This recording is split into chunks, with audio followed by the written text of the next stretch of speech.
Hello.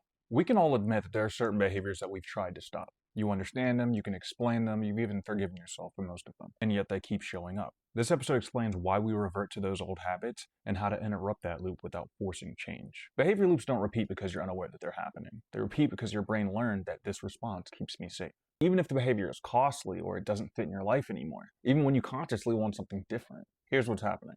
Your basal ganglia is responsible for habit execution. Once a behavior is learned, it runs automatically without asking your permission. Your amygdala associates that behavior with relief, predictability, or even protection.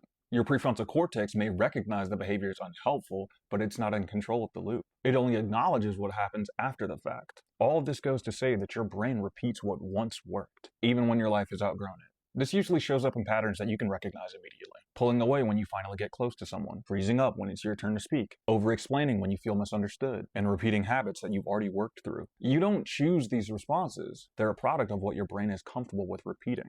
Here's what can help. This is a professional interruption model used across habit change, trauma work, and cognitive retraining.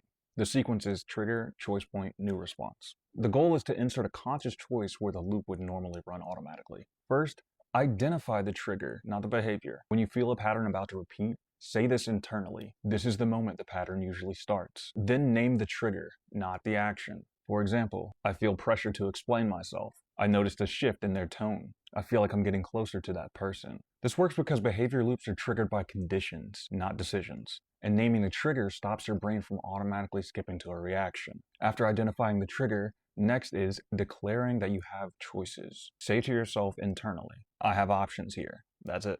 The brain repeats habits because it believes that there are no alternatives. This sentence reactivates decision-making and interrupts that loop. Once you've declared to yourself that you have options, then choose a response that's slightly different. For example, pausing instead of explaining yourself, speaking one sentence instead of an entire paragraph as your response. When getting close to someone, stay present instead of withdrawing. Just give it some time.